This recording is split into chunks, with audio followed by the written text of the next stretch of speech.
తల్లి, అదృష్టానికి అడుగు దూరంలోనే ఉన్నావు. ఈ స్త్రీ ఆనకట్ట వేస్తోంది. చెంప పగల కొట్టు తల్లి. వెంటనే నువ్వు ఆ స్త్రీ ఎవరు అని చెప్పి తెలుసుకొని తీరాలి. దీనిని నువ్వు పూర్తిగా విని తీరాలి అని చెప్పి బాబాగారు ఒక మంచి సందేశంతో ఈరోజు మన ముందుకు వచ్చారండి. మరి బాబాగారు ఏ సందేశం అందించినా కూడా అది మన మంచి కోసమే, మన భవిష్యత్తు కోసమే, మన భవిష్యత్తుని ఒక మంచి మార్గం వైపు, ఎటువంటి చెడు అనేది లేని మార్గం వైపుకి మనల్ని నడిపించేది అయి ఉంటుంది అని చెప్పి మనందరికీ కూడా తెలిసిన విషయమే కదా.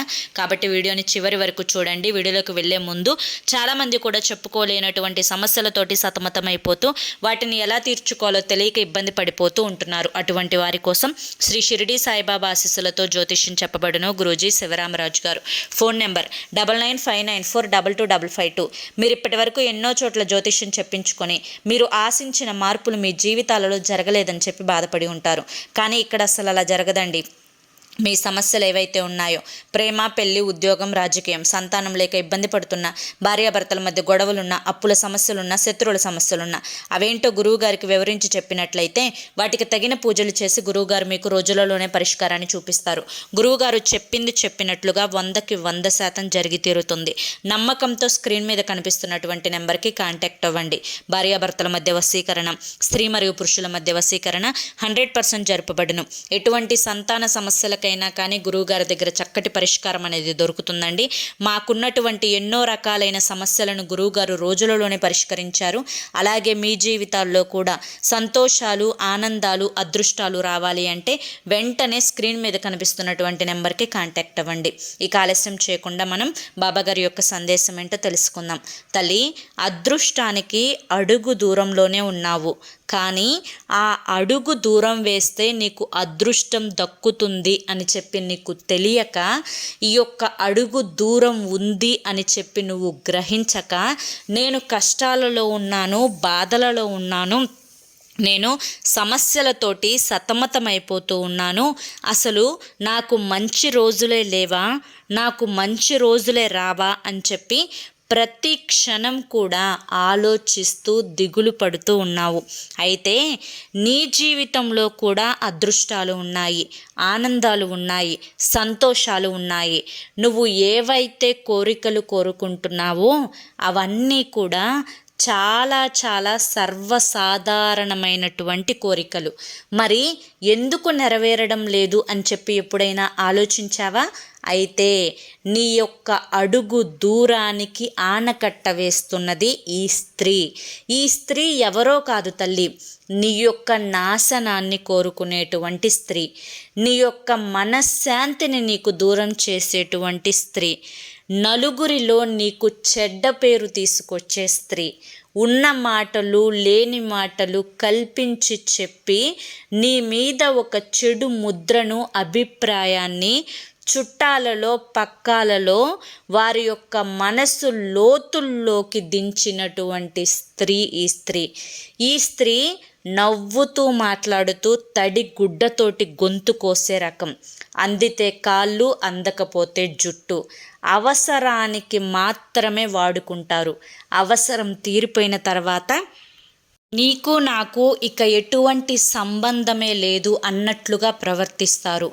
నీ వారి మీద, నీ మీద ఎప్పుడూ కూడా ఒక చెడు దృష్టితోటి, ఒక చెడు అభిప్రాయంతో ఉంచుతారు. అంటే వాళ్ళ యొక్క మనసుల్లో నీ మీద, నీకంటూ పుట్టింటి వారు ఎవరైతే ఉన్నారో వారి మీద ఎప్పుడూ కూడా ఇతరులకు చాడీలను చెప్తూ వారి యొక్క మనసుల్లో కూడా మీ మీద ఒక చెడు భావనను నింపుతూ ఉంటారు.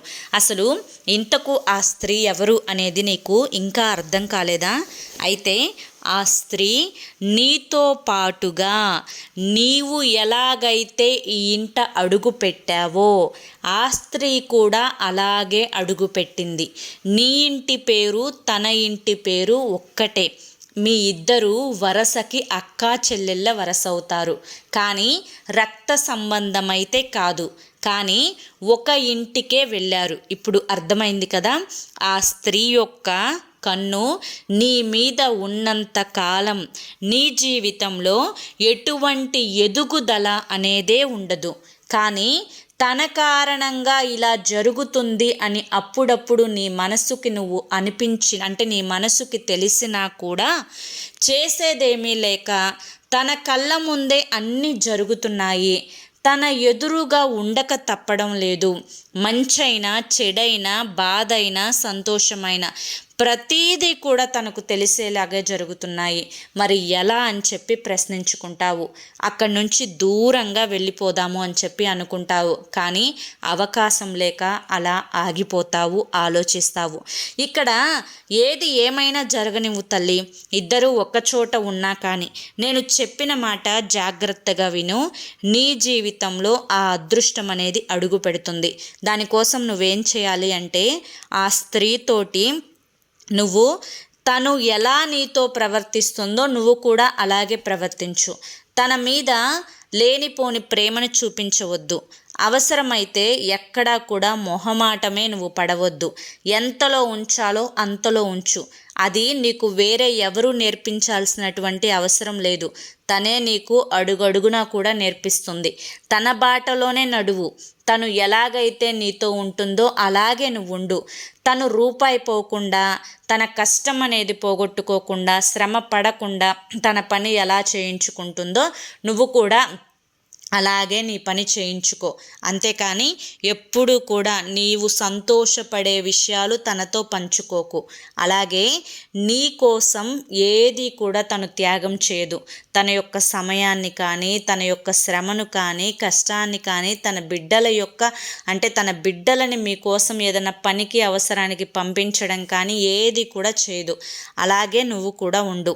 అలాగే ప్రతిరోజు కూడా రాత్రి పడుకునేటప్పుడు మీ ఇంట్లో ఎంతమంది ఉన్నారో అంతమంది కూడా దిష్టి తీసివేసుకొని పడుకోండి.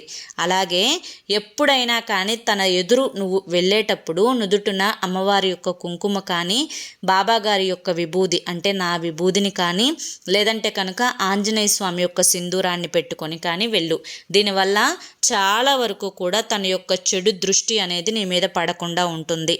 కాబట్టి వెంటనే ఇలా చేసి తనకి మాటకి మాట చెంప పగల కొట్టినట్లుగా సమాధానం ఇవ్వు. అర్థమైంది కదా అని చెప్పి ఈరోజు బాబాగారు మనకి చాలా చక్కటి సందేశాన్ని అందించారండి. మరి బాబాగారు అందించిన ఈ సందేశం మీ అందరికీ కూడా అర్థమైంది, నచ్చింది అని చెప్పి అనుకుంటున్నాను. మరి ఈ సందేశం మీ అందరికీ కూడా నచ్చింది అనిపిస్తే ఈ వీడియోకి ఒక లైక్ ఇవ్వండి. కింద కామెంట్ సెక్షన్లో ఓం సాయిరామ్ అని చెప్పి టైప్ చేయండి. మొదటిసారి మన సాయి పిలుపు ఛానల్లోకి వచ్చినట్లయితే మన ఛానల్ని సబ్స్క్రైబ్ చేసుకొని సపోర్ట్ చేయండి. మరి రేపు మరొక మంచి వీడియోతోటి మళ్ళీ కలుసుకుందాం. అంతవరకు కూడా బాబాగారి యొక్క ఆశీస్సులు మీ మీద, మీ కుటుంబ సభ్యుల మీద ఎల్లకాలం ఉండాలి అని చెప్పి మనస్ఫూర్తిగా కోరుకుంటూ సర్వేజన సుఖినో భవంతు. ఇక మీరు ఎటువంటి కష్టాలతోటి సమస్యలతోటి బాధపడుతున్నా కానీ వెంటనే స్క్రీన్ మీద కనిపిస్తున్న నెంబర్కి కాంటాక్ట్ అవ్వండి. సమస్యల నుంచి దూరమై జీవితంలో ఆనందంగా ముందడుగు వేయండి. జై సాయిరామ్.